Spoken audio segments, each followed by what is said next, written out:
स्वागत है आपको हमारे चैनल रमेश एजुकेटर में। तो आज हम लोग कक्षा 10th प्रश्नावली 6.1 के परिमेय संख्या 6.1 की चर्चा करेंगे, क्योंकि ये बोर्ड एग्जाम के लिए बहुत ही महत्वपूर्ण है ना। तो इसको VBI मान लीजिएगा। देखिए परिमेय 6.1 क्या कहता है, यदि किसी त्रिभुज की एक भुजा के समांतर अन्य दो भुजाओं को भिन्न भिन्न बिंदुओं पर प्रतिच्छेद करने के लिए एक रेखा खींची जाए तो ये अन्य दो भुजाएं एक ही अनुपात में विभाजित हो जाती हैं। देखिए पहले क्या करेंगे, एक त्रिभुज लेंगे। तो ABC एक क्या बनाए, ABC एक क्या बनाए त्रिभुज, जिसमें भुजा BC के समांतर एक रेखा खींचा गया है DE, जो दोनों भुजा के बीच को क्या करता है, क्रमशः काटता है। ये AB भुजा को D और AC भुजा को E बिंदु पर क्या करता है, काटता है। तो हमें सिद्ध क्या करना है, AD बटा DB बराबर AE बटा EC, यानी AD बटा DB AE बटा EC प्रूफ करना है। तो प्रूफ करने से पहले क्या करना होगा, रचना कर लेना होगा। तो रचना में ये लिखना जरूरी है, वरना नंबर कट जाएगा। तो रचना में क्या किए हैं, ध्यान से देखिए।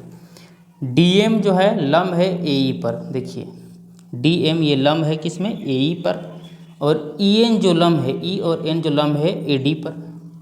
और क्या किए हैं, DC और BE को क्या किए हैं, मिला दिए हैं, है ना। जब मिला दिए तब क्या करेंगे, जब मिला दिए तो हम लोग क्या करते हैं, एक त्रिभुज लेते हैं। पिछले बहुत सारे कक्षाओं में हमने पढ़ा है कि त्रिभुज का क्षेत्रफल जो होता है 1/2 गुने आधार गुने ऊंचाई होता है। वही नियम को हमें यहाँ लगाना है। तो पहले क्या लेना है, त्रिभुज ADE का क्षेत्रफल, मतलब ADE का क्षेत्रफल। तो ADE का क्षेत्रफल क्या हो जाएगा, 1/2, और आधार जो क्या होता है, आधार जो मेरा ये हो गया AD, और जो ऊंचाई हो गया, ऊंचाई क्या हो जाएगा EN। तो हम लोग लिख दिए हैं EN, इसको बना दिए समीकरण 1। इसी तरीक़ा से और एक त्रिभुज लेंगे, त्रिभुज BDE, त्रिभुज BDE यहाँ से यहाँ तक, है ना। अब इसमें भी वही फार्मूला 1/2, और आधार क्या हो जाएगा, ये हो जाएगा DB, और ऊंचाई क्या हो जाएगा, ये हो जाएगा EN, है ना। तो यहाँ ये हो गया समीकरण 2। आगे क्या किए हैं, समीकरण 1 को समीकरण 2 से क्या किए हैं, भाग लगाए हैं। तो वही लिख दिए हैं, त्रिभुज ADE का क्षेत्रफल बट्टा त्रिभुज BDE का क्षेत्रफल। अब जितना था क्षेत्रफल उसको बैठा दिए हैं, EN से EN कट गया, 1/2 से 1 कट गया, तो जो बच गया उसको लिख दिए AD बटा DB, इसको समीकरण A मान लिए हैं। इसी प्रकार अब लेंगे त्रिभुज ADE में, फिर यहाँ से ADE, और फिर त्रिभुज लेंगे एक DCE, है ना।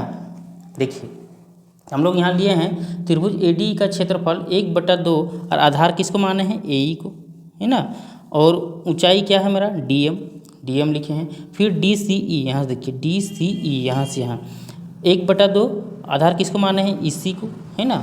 आधार देखिए हैं किसको माने हैं, EC को, और ऊंचाई जो है, ऊंचाई किसको माने हम लोग, DM को। यही चीज़ यहाँ लिखा हुआ है ना।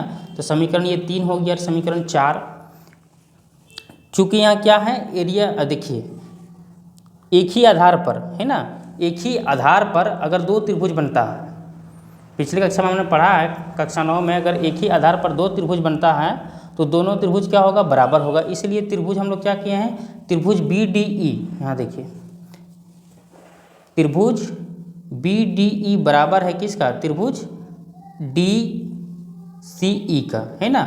तो इसके जगह पर क्या करेंगे, त्रिभुज DCE की जगह पर हम लोग लेंगे त्रिभुज BDE, है ना। इसलिए यहाँ बनाए हैं त्रिभुज BDE का क्षेत्रफल, और सेम वही वाला उतार दिए हैं, इसका समीकरण बना दिए हैं 5। तो समीकरण 3 को समीकरण 5 से भाग देने पर, ये जो लाइन खिंचा इसका समझ जाना कि भाग मतलब बट्टा वाला है। त्रिभुज ADE का क्षेत्रफल बट्टा त्रिभुज BDE का क्षेत्रफल लिख दिए हैं। DM कट गया, 1/2 कट गया है। तो यहाँ आया है AE बटा EC, और ये समीकरण क्या हो गया B।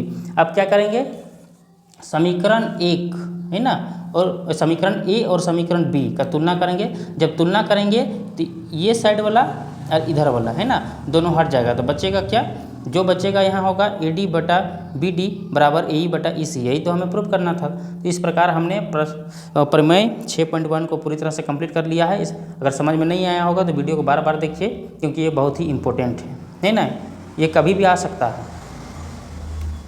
और एक चीज़ और, ये जो परिमेय को हम लोग पूरी तरह से प्रूव किए ना, इसको थेल्स परिमेय भी कहा जाता है ना, इसको याद रखिएगा।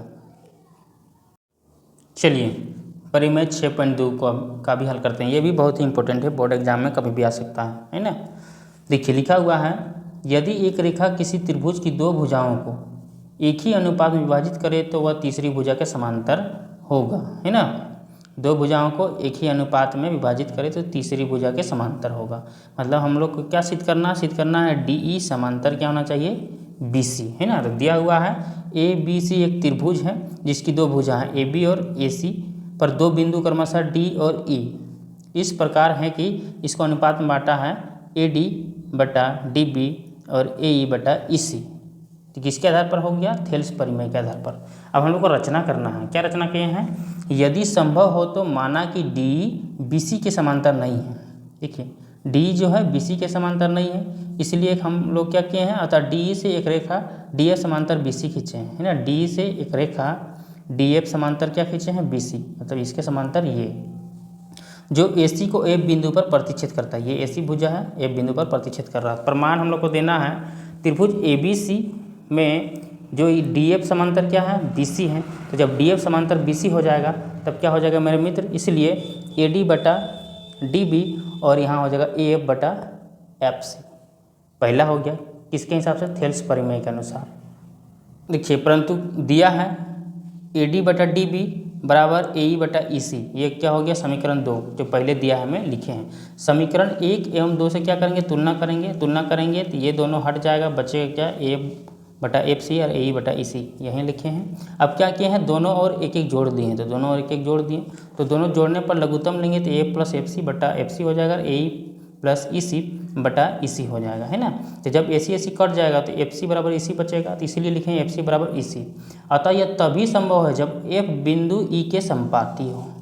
F बिंदु देखिए F बिंदु E के संपाती है ना।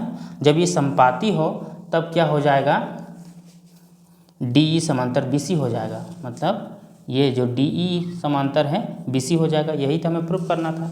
इस प्रकार हमने परिमेय 6.1 और 6.2 को पूरी तरह से समझ लिया है। वीडियो अगर नहीं समझ में आएगा तो इसको दोबारा देखिएगा, समझ में आ जाएगा।